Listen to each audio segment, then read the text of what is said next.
আজকে আমার স্টাইলে হাঁসের মাংস রান্নার রেসিপি আপনাদের সঙ্গে শেয়ার করব।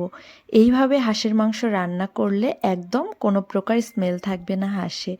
তো আমি প্রথমে এখানে নিয়ে নিয়েছি 1 কেজির মতো হাঁসের মাংস, দিয়ে দিয়েছি আদা বাটা, রসুন বাটা 1 টেবিল চামচ, দিয়েছি হলুদ 1 চা চামচ, আর দিয়েছি মরিচ গুঁড়ো 1 টেবিল চামচ, এখানে দিয়ে দিলাম জিরা গুঁড়ো 1 চা চামচ, লবণ দিলাম স্বাদ মতো। এখন এই মশলাগুলো খুব ভালোভাবে হাতের সাহায্যে আমি এখানে মাংসের সঙ্গে মিশিয়ে নিচ্ছি। তো এইভাবে মেশানোর পর মাংসটাকে 1 ঘন্টার জন্য রেস্টে রেখে দিতে হবে। আপনারা চাইলে এর বেশি সময়ও রেখে দিতে পারেন। আমার কাছে খুব একটা সময় ছিল না, এই জন্য 1 ঘন্টার জন্য রেস্টে রেখে দিয়েছি।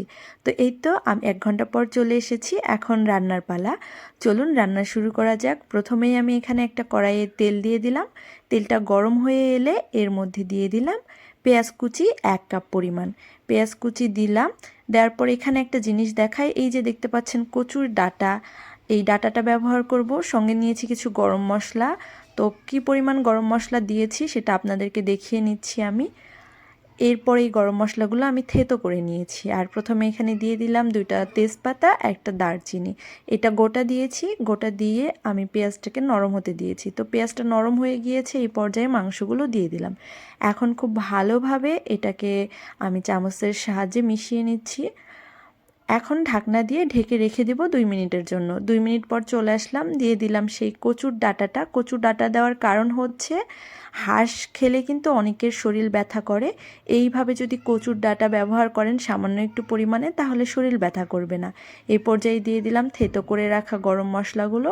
এরপর আবারও মিশিয়ে ঢাকনা দিয়ে ঢেকে রেখে দিচ্ছি। তো কোন কচুটা ব্যবহার করবেন এই মাংস রান্নার জন্য সেটাও বলে দেই। কচু তো অনেক প্রকারের হয়, যেই কচুর ডাঁটাটা কালো হয়, কালো কচু বলে, সেই কালো কচুর ডাঁটাটা ব্যবহার করবেন। এটা শরীরের ব্যথা উপশমে খুবই ভালো কার্যকরী। এরপর আমি মাংসটাকে কষিয়ে নিচ্ছি। দেখতে পাচ্ছেন তেল ছেড়ে দিয়েছে, প্রায় 15 মিনিটের মতো কষিয়ে নিয়েছি। তো কষানোর পরও নেড়ে চেড়ে ভাজা ভাজা করে নিচ্ছিলাম, আরও 10 মিনিটের মতো ভাজা ভাজা করেছি। এরপর এখানে স্বাদ মতো পানি দিয়ে দিচ্ছি। তো পানির পরিমাণটা আপনারা বুঝে দিবেন কতটা ঝোল রাখবেন। আজকের রান্নাটা আমি একটু মাখো মাখো করব, খুব একটা ঝোল রাখবো না। হাঁসের মাংসর কিন্তু ঝোল আমার কাছে অত বেশি ভালো লাগে না। ঢাকনা দিয়ে ঢেকে রেখে দিয়েছিলাম আরও 15 থেকে 20 মিনিট। এরপরেই তো মিডিয়াম টু লো আছে আমি রান্না করে নিয়েছি। রান্না শেষের দিকে এখন দিয়ে দিয়েছি গরম মশলা। তো এখানে আমি ব্যবহার করেছি হচ্ছে ভাজা জিরা আর হচ্ছে ভাজা ধনিয়া, খুব সুন্দর করে বেটে দিয়ে ঢাকনা দিয়ে ঢেকে রেখে দিলাম। রান্না আমার প্রায় শেষের দিকে।